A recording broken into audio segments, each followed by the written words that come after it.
unimportant facts that you've been wasting so much time with heretofore. If there's one thing in the world that people do not like, it's to undergo adversity and unpleasant circumstances and defeat.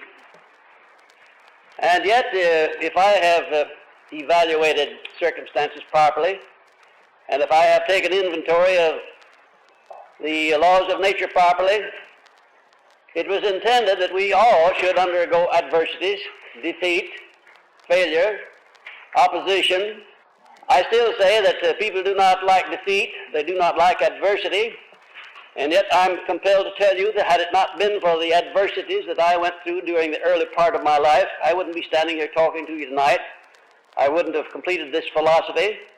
I wouldn't be reaching millions of people all over the world, because it was out of the opposition that I met with that I grew the strength and the wisdom and the ability to complete this philosophy and to take it to the people in the shape that it's now in. Yet if I were to go back over the past and had my choice, I have no doubt that I'd make it easier for myself, just the same as you would from here on out. We're all inclined to do that, to find the line of least resistance. Did you know that taking the line of least resistance is what makes all rivers and some men crooked? That's right. Yet it's a very common habit for us to do that. We don't want to pay the price of intense effort, no matter what we're doing. We like to have things come the easy way. And the mind is just like any other part, any part of the physical body. It atrophies and withers away and becomes weak through disuse. When you when you meet with problems, circumstances, and incidents that force you to do thinking, why, probably that is the finest thing that could happen to you. Because without a motive, you're not going to do very much thinking anyway. There are 40 major reasons or causes of failure. More than twice as many causes of failure as there are principles of success. There are 17 principles of success, some combination of which is responsible for all successful achievements, and more than 40 major causes of failure. And that is not all of them. These are just the major causes. Now, self-examination is one of the most profitable things that you can indulge in, and sometimes you don't want to do it, but it's a very necessary thing for us to know ourselves as we are, especially our weaknesses. In putting out a philosophy of success, it is necessary to tell you the things that you should do in order to succeed, and also the things you should not do. Grade yourself as I go along, as I make comment on each one of them. Grade yourself from 0 to 100, meaning if you're 100% free of any one of them, grade yourself 100%. If you're only 50% free, grade yourself 50%, and if you aren't free at all, grade yourself 0. And when you get through, add the total up and divide it by 40, and you'll get your general average then on the control of the things that cause men and women to fail. First of all, on the habit of drifting with circumstances without definite aims or plans. Now, if you don't follow that habit of drifting, if you make decisions quickly, if you lay out plans and follow those plans, if you know exactly where you're going and are on the way, you can grade yourself 100% on that one. But be careful before you put down the grading, because it's the rarest thing in the world that anybody would be able to grade himself 100% on that one. You really have to be organized, and you really have to be prepared if you're going to do that. Number 2, unfavorable physical hereditary foundation at birth. Well, I don't need to make any comment on that. As a matter of fact, that can be or could be a cause of failure. Also, it could be a cause of success. Some of the most successful people I have ever known were handicapped by bad afflictions at birth. And number 3, meddlesome curiosity in connection with other people's business and affairs. Meddlesome curiosity. Now, curiosity is a wonderful thing. If we weren't curious, we'd never learn anything. We'd never investigate. But notice the wording of that, meddlesome curiosity with other people's affairs, something that doesn't really concern you. Of course, none of you would be guilty of that, so you'll grade yourself 100% on that. Or will you? Now, remember, as you grade yourself, go back in your past experiences and determine to what extent you have control of these weaknesses. Number 4, lack of a definite major purpose as a lifetime goal. We've been talking about that one for a long time. about having it. Now we're putting down the lack of it. If you lack it, here's a mighty good place to rate yourself 0. 5, inadequate schooling. Well, one of the most astounding things that I have learned from life is to discover that there is very little relationship between schooling and success. Now, I hesitated there for purpose, not because I didn't have something else to say and couldn't remember my lines, but I wanted you to think about that one. Some of the most successful people I have ever known have been people with the least amount of formal education, formal schooling. A lot of people go through life failures and they alibi themselves out of it, kid themselves into believing that they're failures because they don't have a college education. If you come out of college with the feeling that you should be paid for what you know instead of what you do, then that college education hasn't done you much good until you meet that old man Destiny that's standing just around the corner where you're going to pass with a stuffed club, and it's not stuffed with cotton. You'll find out sooner or later that you're not going to be paid for what you know. You're going to be paid for what you do with what you know, or what you can get other people to do. Number 6, lack of self-discipline, generally manifesting itself by excesses in eating, drinking, and indifference toward opportunities for self-advancement and improvement. Lack of self-discipline. I hope you can grade yourselves very high on that one. Number 7, lack of ambition to aim above mediocrity. There's a humdinger. Just how much ambition do you have? Anyway, where are you going in life? What do you want out of life? What are you going to settle for? I told you the story some time ago of a young soldier that came in just after World War I, wanted to settle for a sandwich and a place to sleep that night. I wouldn't let him do it. I talked him into settling for a higher rate than that, with the result that he became a multimillionaire within the following 4 years.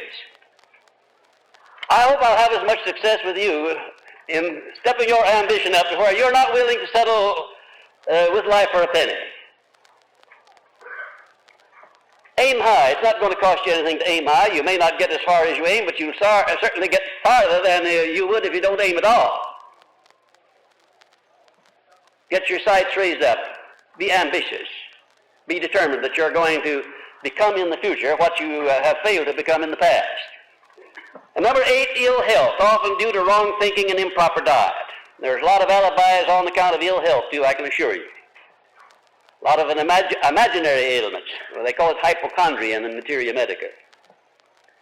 I don't know to what extent you've been coddling yourselves or babying yourselves with this, that, and the other imaginary ailment, but if you have been doing that, why, grade yourself down pretty low on that one. Number 9, unfavorable environmental influences during childhood. Now, once in a great while, you will find that the influences upon a person during childhood are of such a negative nature that they go all the way through life with those negative influences. I'm quite convinced that if I had been permitted to continue in my childhood as I started out, before my stepmother came into the picture, that I really and truly would have become a second Jesse James, only I would have been able to shoot faster and straighter than he did. Well, number 10, lack of persistence in following through with one's duties. There's a honey. Lack of persistence in following through with one's duties. What is it that causes people to fail to follow through when they start something? What's the main reason why people do not follow through and do the thing right and to see it's done right? Lack of motive. That's the idea. They don't want to do it badly enough. Believe you me, I'll follow through on anything that I want to follow through on, but if I don't want to follow through, I can find a lot of alibis to keep from doing it. Is it profitable for you to get into the habit of following through when you undertake something, or is it profitable for you to permit yourself to be sidetracked? Well, all right, let's put the question another way. How do you rate on that one? That's the important thing. How do you rate on that one? Do you follow through, or are you easily sidetracked? Are you easily dissuaded from doing a thing when somebody criticizes you? Believe you me, if I had been afraid of criticism, I never would have gotten anywhere in life. I got to the point eventually at which I really courted criticism because it only put the fight in me. And I found out that when that fight was in me, I did a much better job and I carried through better. There are a lot of people in this world who fail because they lack that driving force, don't you know, that causes them to carry through, and especially when the going is hard. No matter what you're doing, you're going to run into that period when the going is hard. If it's a new business, you'll probably need finances that you don't have in the beginning. Or if it's a profession, you'll need clients that you don't have in the beginning. Or if it's a new job, you'll need recognition with your employer that you don't have. You have to earn that recognition. The going is always hard with people in the beginning, and that's why you need this follow-through. Number 11, the habit of a negative mental attitude, the habit of keeping your mind negative all the time. Now, which are you? Preponderantly negative most of the time, or are you preponderantly positive? When you see a donut, what do you see first? Do you see the hole first, or the donut? Well, that's fine. You know, when you go to eat a donut, you don't eat the hole, do you? You just eat the donut. But there are a lot of people who, when they come across a problem, they are like the fellow who sees the hole in the donut and growls about it because it took so much of the nice cake out, but do not see the donut itself. Negative mental attitude. What is the result of a person who has the habit of allowing his mind to become negative and remain negative? What happens to that kind of a person? You can't put him in jail for it. You can't sue him for it. A negative mind repels, doesn't it? It repels people. A positive mind attracts. Attracts what? People who harmonize with your mental attitude, your character. That old saying of birds of a feather flock together? Well, negative birds flock to the negative mind, and positive birds flock to the positive mind. Who has control over your mind? Who determines whether it's positive or negative? Now then, there's where I want you to grade yourself on the extent to which you exercise that prerogative. And that's the most precious thing that you have on the face of this earth or ever will have. It's the only thing that you have complete, unchallenged, and unchallengeable control over. Is the right to make your mind positive and keep it that way, or make it negative, allow the circumstances of life to make it negative. And you have to work at it if you're going to keep your mind positive, because for what reason?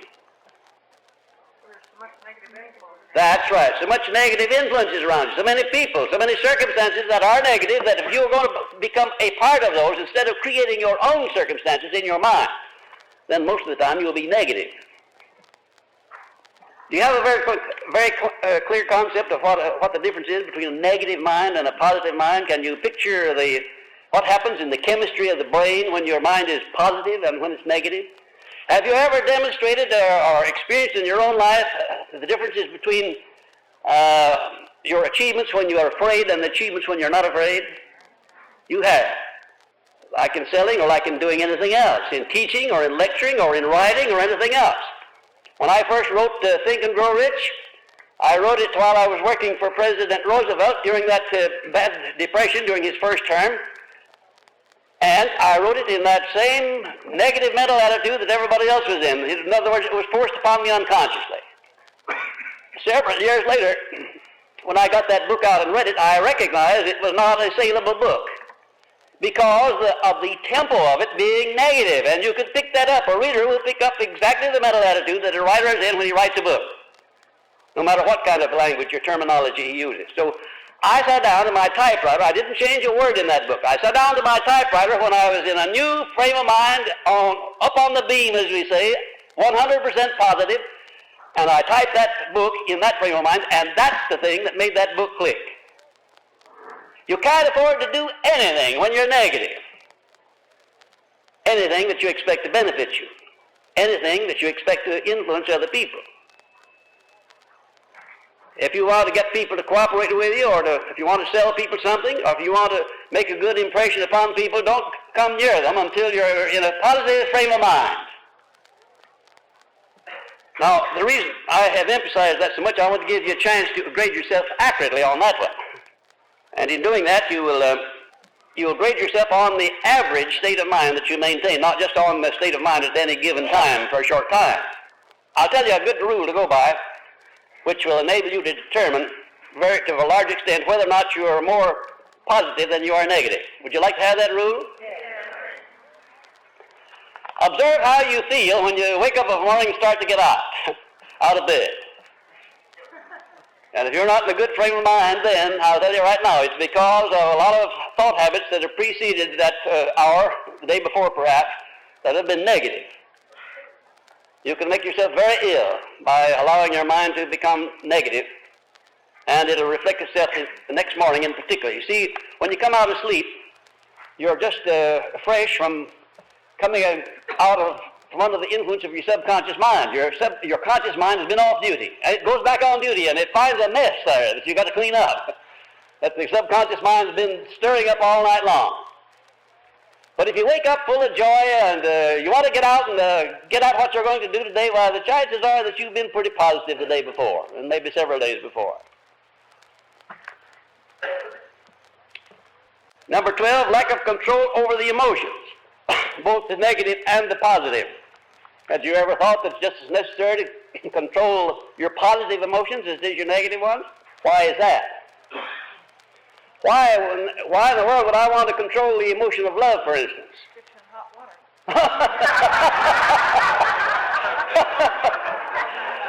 Lady, it not only can get you in hot water, it can scald you. That was a good one. That was a very good one. And that was a very spontaneous reply you gave, too. You must have had some experience.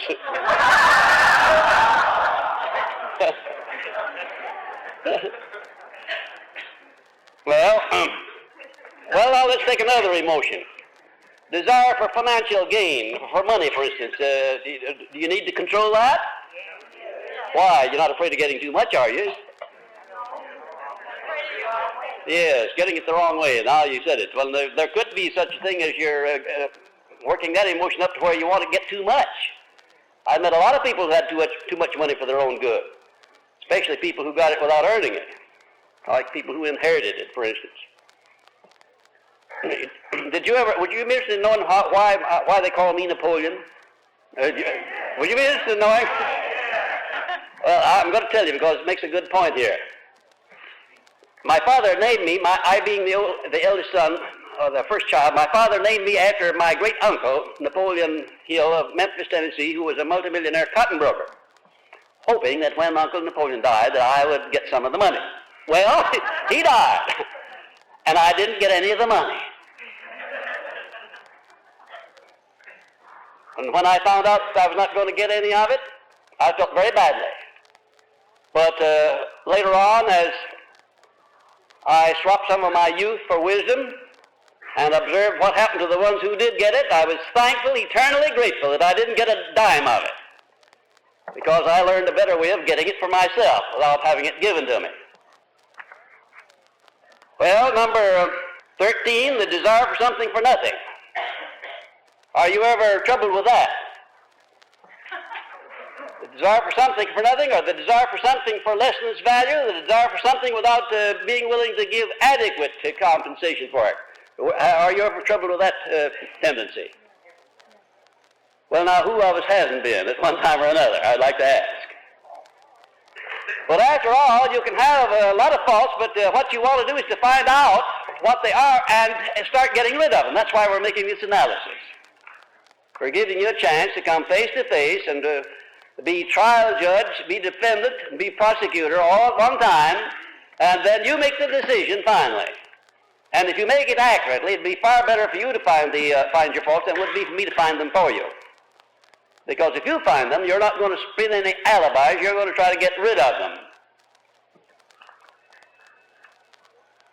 And number 14, lack of the habit of reaching decisions promptly and firmly. Now, do you reach decisions promptly and firmly? Or do you reach decisions very slowly, and after you reach them, do you allow the first person that comes along to reverse you? Or do you allow circumstances to reverse your decision without a sound reason? To what extent do you stand by your decisions after you make them? Just under what circumstances would you reverse the decision that you had made incidentally? That's right, and you should hold an open mind on that subject at all times. You should never make a decision and say, that's it, and I'm going to stand by it forever, because there might be something developed later on that would prompt you to reverse that decision. And you know, there are some people who are known as stubborn, who, and once they've made a decision, right or wrong, they die by it. I've seen people like that, a lot of them, who would just rather die than to reverse themselves or have somebody reverse them on a decision. Of course, you're not like that. That is, if you're really indoctrinated with this philosophy, you may have been like that once, but you're not like that now, or you're not going to be like that after tonight. Number 15, one or more of the 7 basic fears. And I'm not going to dwell on them because there are the 7 basic fears, and you can grade yourself on that one at your leisure. You know, this is a wonderful world we're living in, a wonderful life. I'm glad I'm here. I'm glad I'm doing just what I am. And if unpleasant circumstances cross my path, I'm very glad for that too, because I'll find out whether I'm stronger than the circumstances or not. And as long as I can conquer them and go over them, I'm not going to worry about circumstances, about things that oppose me, people that don't like me, people that say mean things about me. I don't worry about that. What I would worry about would be if people said mean things about me and I'd examine myself and found out they were telling the truth. But as long as they're not telling the truth, I can stand back and laugh at them, how foolish they are and how much damage they're doing themselves. Now here's the honey, number 16, the wrong selection of a mate in marriage. Now don't be too quick to grade yourself on that one. If you've made a 100% mistake on that, look around before you grade yourself and see if you can't do something about correcting that mistake. Maybe resell yourself. I've known of that being done too, haven't you? Now, you know there's some people who believe that all marriages are made in heaven. Well, it would be a wonderful thing if they were, but I've seen some that were not made in heaven. I don't know where else they might have been made, but they certainly weren't made in heaven. Also, I've seen some business marriages, some business relationships that were not made in heaven. I've helped to correct a lot of those, believe you me. Business associates that were not working together in a spirit of harmony. And there's no business on the face of this earth that can succeed unless the people at the top level at least are working in harmony. And there's no household or home that can be a joy, a place that you want to go to worse than you want to come away from it, unless there is harmony at the top. And that harmony starts with loyalty. Loyalty and dependability. And then would come ability after that. That's the way I would evaluate people. If I wanted to select a man or woman for a high position, the first thing I would look for to see whether that person was loyal to the people to whom he owed loyalty. If he didn't have loyalty, I wouldn't want him or her on any terms whatsoever. The next thing I would look for would be dependability. Whether or not you can depend upon him to be at the right place at the right time and to do the right thing. And then after that would come ability. I've seen a lot of people who had great ability, but they were not dependable, and they were not loyal, and therefore very dangerous. Number 17, overcaution in business and professional relationships. Have you seen people so cautious that they wouldn't trust their own mother-in-law? Sure you have. I knew a man who was so cautious once that he had a special wallet made and a little lock put on it, and he hid the key in a different place every night so that his wife couldn't go through his trousers and take money out of his wallet. Wasn't he a honey? I bet his wife loved him. Overcaution in business and professional relationships. Then lack of all forms of caution in all human relationships. Have you seen people like that just didn't have any caution? People who start their mouths to going and go off and leave them, never mind what they're going to say or what the effect's going to have on other people. You've seen people like that, haven't you? No caution whatsoever, no discrimination, no diplomacy, no consideration of what they're going to do to other people through their words. I've seen people with tongues that were sharper than a double-edged Gillette blade that never had been used. And they start them to cutting and just walk away and leave them.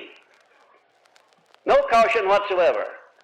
I've seen people who would sign anything that a salesman put in front of them without even reading it. They wouldn't need to read the big type, let alone the little type.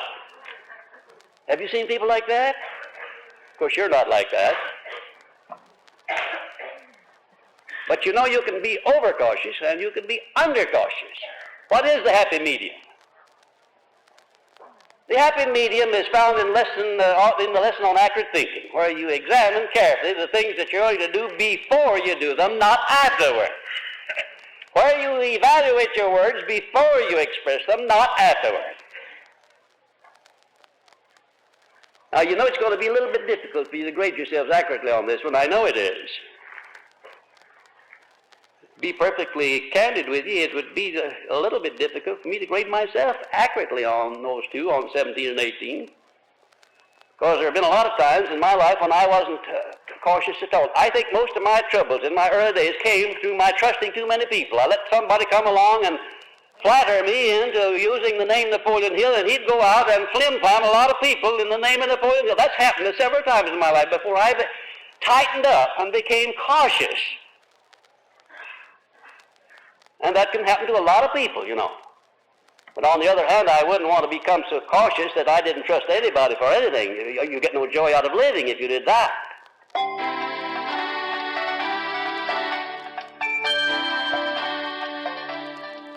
And number 19, wrong choice of associates in one's occupation or calling. How many times have you heard of people getting into trouble because they were associated with the wrong kind of people? Yeah, fine. Fine, I see quite a number of hands going up. Let's see how many there are, anyway. Well, you're pretty lucky, most of you. Wrong kind of associates. You know, I've never seen a youngster in my life that became bad or went wrong that couldn't be traced back to the influence of some other person. Not once I ever known a youngster to go wrong or to get into bad habits unless that person had been influenced by somebody else. Number 20, wrong selection of a vocation or total neglect to make a choice of a vocation. Now, about 98 people out of every 100 would grade 0 on that one. Of course, you students of this philosophy who have had a chance to become indoctrinated with lesson number 1 on definiteness of purpose would grade much higher than that. But do you know that on that one you either grade 0 or 100%? There's no halfway point. You either have a definite major purpose or you don't have it. You can't grade 50 or 60 or any other amount on that one, nor on definiteness of purpose. A major purpose. You either have one or you don't have it. Number 21, lack of concentration of effort. That is divided interest. You split your interest, divide them over your interest over a lot of different things. You know, one person is not strong enough and life is too short to ensure your success unless you learn the art of concentrating everything you've got on one thing at a time and following through on that one thing and doing a good job. And now here's one that's going to be difficult for you to grade yourself on, perhaps. Number 22, lack of a budget control over income and expenditures. Having a systematic way of taking care of your income and your expenditures. Do you know how the average person manages that question of a budget? Well, over his expenditures, that is somewhat controlled by the amount of credit that he can get from other people. That's about the only thing. When the credit shuts down on him, then he more or less slacks off. But until that happens, he runs wild with spending. A good business firm would go bankrupt in a little while if it didn't have a system of control over its income and its expenditures. That's what a controller in an organization is for. They call him a wet blanket usually. Every successful business of any size has to have a wet blanket. A man who controls the assets of the company, keeps them from getting away at the wrong time in the wrong way. And number 24, that's right, you're following. 23 is right. The failure to budget and use time to best advantage. Now, there is the most precious thing that you have. You have 24 hours every day 8 hours of that you must devote to sleep if you're going to have health, or an average of that much, sometimes a little more and sometimes a little less, but on the average, 8 hours is taken right out. Then another 8 hours to make a living. And then you have another 8 hours of free time. In other words, in America here, as free citizens, you can do anything in the world that you want to with that other 8 hours. You can sin, you can spend, you can establish good habits, you can establish bad habits, you can re-educate yourself and your mind during those 8 hours. But actually, what are you doing with those 8 hours? Now there's going to be the determining factor as to how you grade yourself on this particular question. How you're budgeting of the use of your time to the best advantage. Do you have a system of actually making all of your time count? Of course, you have the first 16 hours, they're practically taken care of automatically, but the other 8 hours is not taken care of automatically. That's something that you can do pretty much as you want to with. It's flexible. Number 24, lack of controlled enthusiasm. Now there's a honey too. Enthusiasm is among the most valuable of the emotions, beyond any question of doubt, provided that you can turn it on and off just like you would water at a spigot or an electric light. Now, if you can turn your enthusiasm on when you want to and then turn it off whenever you want to, then you can grade yourself 100% on that. But lack of the ability to do that would grade you somewhere down the other way, down toward that little zero. Now, how do you go about controlling your enthusiasm? Have you ever thought about your willpower, what it was placed there for? You have a power of will, and what's the purpose of that power of will? It's for the discipline. That power of will is for discipline over your mind, so you can make your mind whatever you want it to be. You can form habits, whatever kind of habits you want. I have never been able to find out or to determine in my own mind which is the worst. No enthusiasm at all, a cold fish, or red-hot enthusiasm out of control. They're both bad. Now, if somebody made me mad right now, I could turn off my enthusiasm just like that and turn on something else that would be much more appropriate maybe, provided I didn't use the wrong language. But there has been a time when I could turn on anger much more quickly than I could turn on enthusiasm, and I couldn't turn it off near as easily. That's something you'll have to overcome too. The ability to turn on any of your emotions or to turn them off.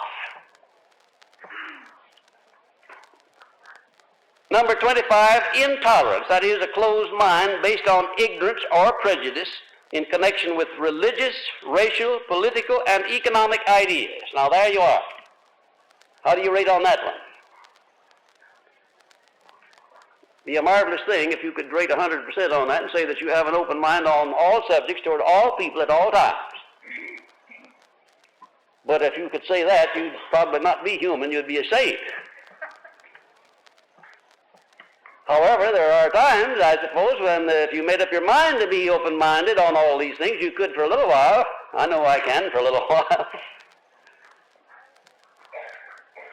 However, suppose you can't grade 100% on that one. Suppose that you can't be open-minded toward all people at all times, on all subjects.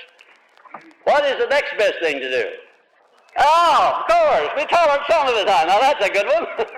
That's all right. And if you try that out, the more you try it out, the more that sometime will take on more and more time. And eventually you'll get to where tolerance will be a habit with you instead of intolerance.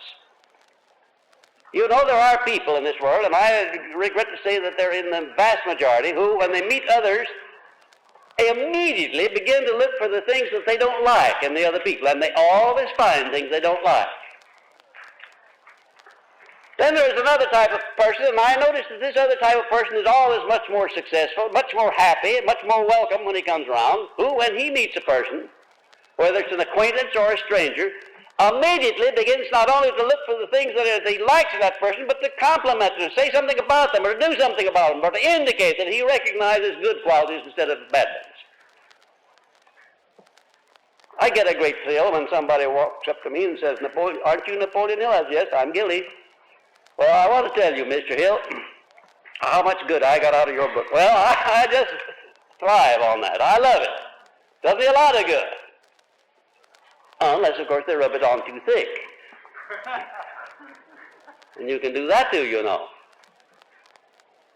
But I've never seen the person yet that wouldn't respond in kind if you complimented that person. Even a pussycat, as bad-natured as they are, if you stroke him on the back, will curl up his tail and begin to purr. Cats are not very friendly, but you can make them friendly if you do the things the cat likes. 26, failure to cooperate with others in the spirit of harmony. Well, there are circumstances in life, I suppose, where failure to cooperate would be justified. Or are there? I can say there are a lot of circumstances where you'd fail to cooperate. I come into contact with people very often who want me to do things that I can't possibly do for them. They want my influence. They want me to write letters of recommendation. They want me to make telephone calls for them. Well, I can't do it. I can't cooperate unless I'm sold on what I'm cooperating with and with whom I'm cooperating. And you'd be like that too. Number 27, possession of power or wealth not based on merit or earned. Well, I hope you won't have any trouble grading yourself on that one. And number 28, lack of the spirit of loyalty to those to whom it is due. Now, if you have loyalty in your heart to those to whom loyalty is due, you can grade 100% in that perhaps. But unless you practice that all the time, you wouldn't grade 100%. You'd grade something lower than that.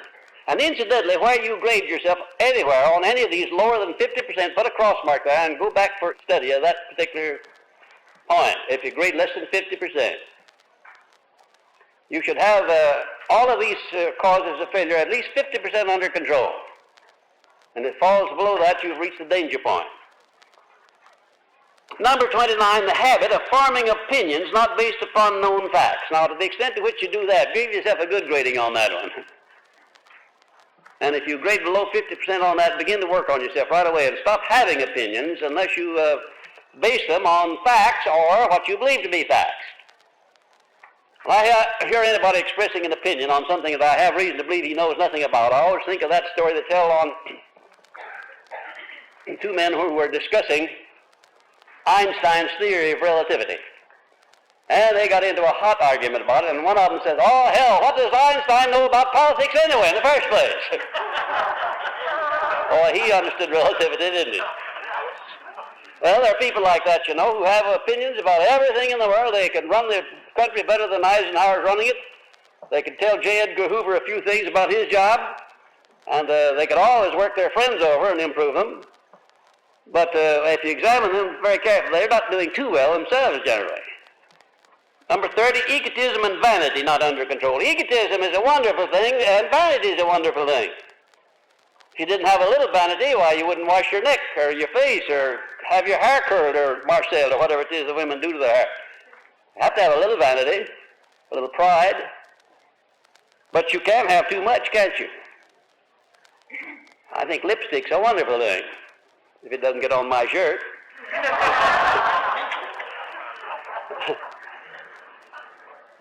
But, you know, you can have too much lipstick.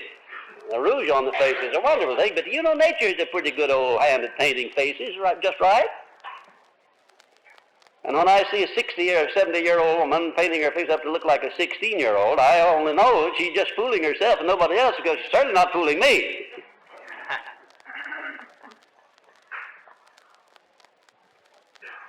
Egotism and vanity. The ego, the human ego, is a marvelous thing. There are a lot of people who need a build-up of their ego. They have allowed the circumstances of life to whip them down until they've got no fight left in them. No initiative, no imagination, no faith. Your ego, your human ego, that's a wonderful thing if you have it under control and don't allow it to become objectionable to other people. I have never seen a successful person yet that didn't have great confidence in his ability to do anything he started out to do. And one of the purposes of this philosophy that you're studying is to enable you to build your ego up to where it will do for you anything you want it to do, no matter what it is. Now, there are some people whose ego needs to be trimmed down a little bit, but I'd say there are very many more that need a build-up than there are who need a squishing. Very many more. Number 31, lack of vision and imagination. I have never been able to determine exactly whether this great capacity for vision and imagination is an inherited quality or an acquired quality. I think perhaps in my case it was inherited, because I have had a lot of imagination right back to the earliest days that I can remember. And that was one of the things that got me in difficulty in the early days. I had too much imagination and didn't direct it in the right direction. Number 32, unwillingness to go the extra mile. Now there is a honey, because if you have the habit of going the extra mile and have learned to get joy out of it, out of the business of doing it, the chances are that you're going to put a lot of people under obligations to you, willing obligations. They don't mind being under obligations to you on that basis. And if you have enough people obligated to you, there's no reason why you couldn't make legitimate use of those people, their influence, their education, their ability, and whatnot, to help you succeed in life in whatever you're doing.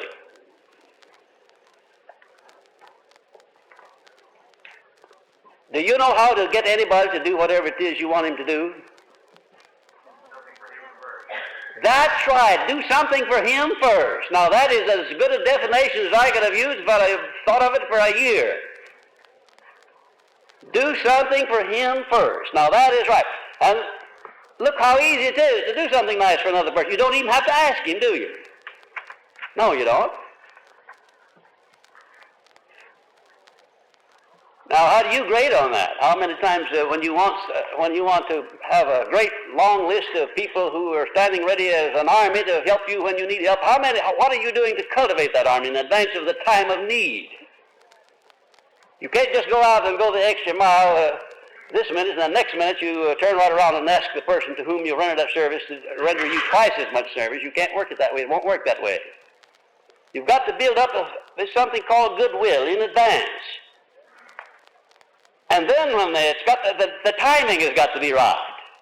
Now there are a lot of people who will go the extra mile only for the sake of expediency. They do it just to put you under obligations, and they don't time it sufficiently to now allow you to forget about it, so to speak. Turn right around after having done you a favor and ask you for 2 or 3 favors.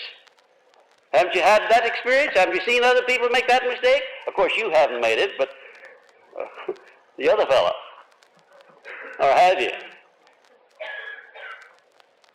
I don't believe there is a principle of this philosophy that would, if I had to select one principle with which you can do the most, with the most people, I'd say it's this principle of going the extra mile. Because that's the one thing that anybody can control that wants to do it. You don't have to ask anybody for the privilege of going out of your way to be nice and to be of help to people. You don't have to ask anybody for the privilege. And the very moment you start doing it, you profit by the law of contrast. Because most people are not doing that. Well, let's see. Now, what's the next one? That's right, 33, desire for revenge for real or imaginary grievances. Which is the worst, to have or desire revenge for a real grievance, an injury somebody's done for you, or an imaginary grievance? Well, I wonder now. Think that one over.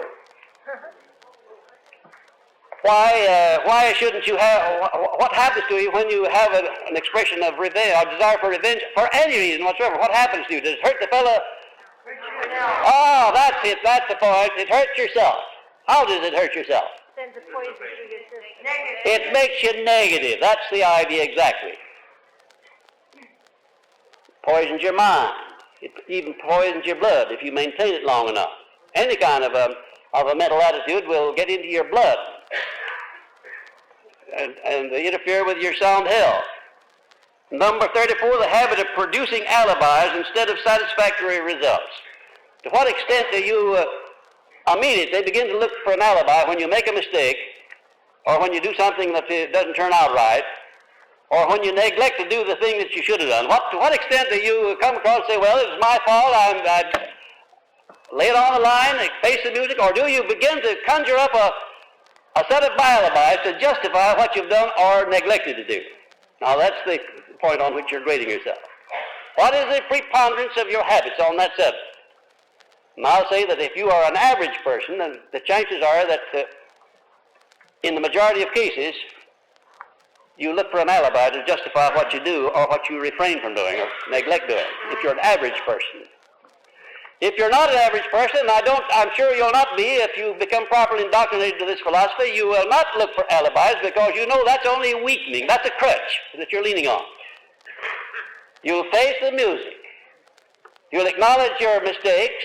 You'll acknowledge your weaknesses. You'll acknowledge your errors because self-confession is a marvelous thing. It does something to the soul. When you really know what your faults are and confess them honestly, you don't have to spread them to the whole world, but confess them where confession is necessary.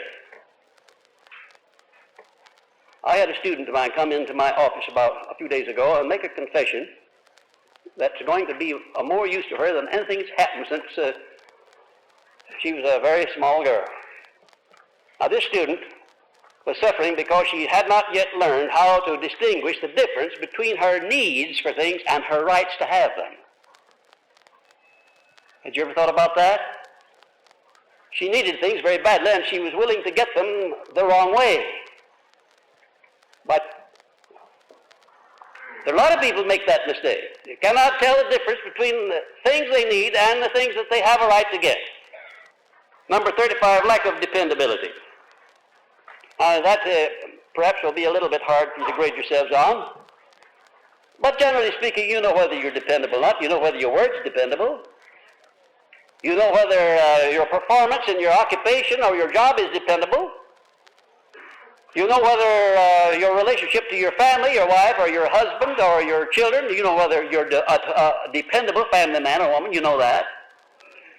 You know whether you're dependable or not in connection with your credit relations with people where you buy things on credit.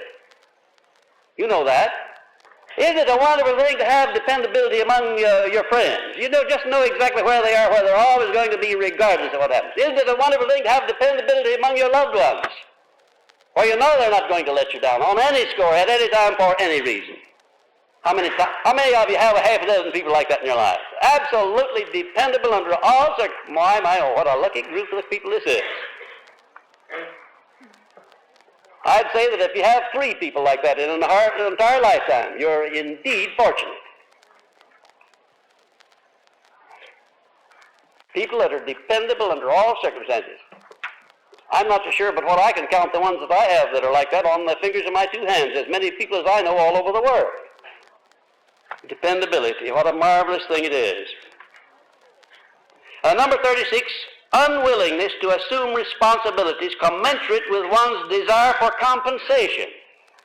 In other words, your desire for the good things of life, good income and all that, nice home, nice car, nice wardrobe of clothes, but unwilling to assume the responsibilities to entitle you to those things. Now, how do you agree on that?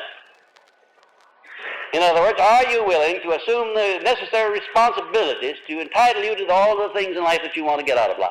That's the point that you're grading yourself on. And number 7, the failure to obey the conscience when it seems advantageous not to do so. Are there times when you tell your conscience just to step aside for a few moments while you don't look right now because there's a little bit of transaction of business here you want to attend to that's a little bit off color? Do you ever do that? Oh, I'm not going to ask you to vote on it. I wouldn't do that. Well, I think you could do that a few times and get away with it, but I think if you got in the habit of it, you would convert your conscience into a conspirator that would endorse all of the mean things you might ever want to do. And that would be bad. That conscience was given to you by an all-wise Creator so that you would always know what is right and what is wrong without having to ask anybody. And if you're on to good terms with your own conscience, if you really respond to that conscience under every circumstance and let it be your God, then you are a very fortunate person and you have been using that conscience properly. But if there are times when you waver, you're undecided, and you make your conscience step aside, then you need to grade yourself low and to begin to work on yourself on that score. I think it's a marvelous thing that the Creator should have given each individual a judge advocate, so to speak, to sit over all of his acts and all of his deeds and all of his thoughts and tell him when he's right and when he's wrong. Number 38, the habit of unnecessary worrying over things one cannot control. Now, how are you going to grade on that? Unnecessary worrying over things you can't control. If you can't control the thing that you're worrying over, what can you do about it? Make the most of it. Why, you can adjust yourself to that thing that you can't control in a positive mental attitude so as to not let it get you down. Or you can transmute that worry over into something on another subject where you can control it. And then number 39, neglect to recognize the difference between failure and temporary defeat. Have you ever thought about that? When is failure a failure, anyhow? That's right. When you accept it as such, no matter what the conditions are, if you accept it as failure, that's it. Is failure ever a failure until you accept it as such? No, of course not.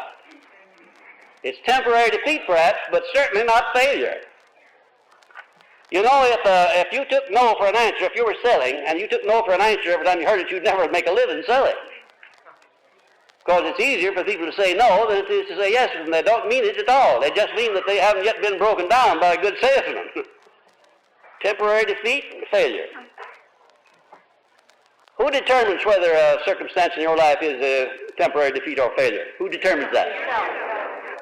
That's right. You're the one who determines that. And 40, lack of flexibility in adjusting to the varying circumstances of life. Lack of a flexibility of your mind. Do you know it's necessary at times for you to go along with unsavory bedfellows, people that you don't like. You go along with them until such time as they drop out of your life. Of course, you could have it out with them right where you stand. But if you do that, you probably would oftentimes get the worst out of it. You can wear them out, walk them to death, by going along with them for a time. If you make an incident out of everything that you dislike in people, if you make an incident out of it, well, you'll always be in difficulty. If you let these things that are food for incidents pass by, time is a wonderful cure, a wonderful agent. You know, it's the greatest doctor on the face of the earth, of everything. Time, old Mother Time. Or is it Father Time? Well, anyhow, maybe it's both. There are a lot of things in this world that can be cured only with time. Now, there are people who fret themselves to death and wear themselves out making incidents out of very silly, small, unimportant things every day of their lives. And there's not a day ever goes by in the life of any of you that you couldn't make an incident out of something and have an unpleasant scene with somebody if you would allow yourself to do it. But of course, being a student of this philosophy, you're going to grade yourself about, let's say, about 80% on that one, flexibility. That is, the ability to adjust yourself to these circumstances that you don't like without going down under them and without making an incident out of them. And you may have a very peculiar cause of failure that I haven't mentioned here at all. It'd be most interesting to see what it is if you do have one, because I have given you a pretty good catalog here of the things that cause people to fail. And one of the interesting things about this list of 40 things that cause people to fail, what is the most interesting thing about that list? We have control. They represent things that you can do something about. Now, isn't that true? What would be the use of my having you make this analysis if you couldn't do anything about it? You can eliminate every one of those causes, every one of them. And you can almost do it instantaneously. There are a few of them. It'll take a little time for you to develop up more positive habits, but for the most part, every one of these causes of failure you can wipe out of your character this very night by determining to do so, by determining to develop a more agreeable set of circumstances. No matter what your adversity may have been, go back, after you've had this lesson, go back for the last 10 years and take every unpleasant circumstance that you've ever had and begin to search now and see where that seed of an equivalent benefit was, even though you didn't find it and didn't use it. It's very difficult to find the seed of an equivalent benefit in an unpleasant circumstance while the wound is still open and hurting. There again, timing is important, but if you'll give it a little time, make up your mind that you're not going to go down under the circumstances. You give it a little time and then go back and evaluate it carefully, and you will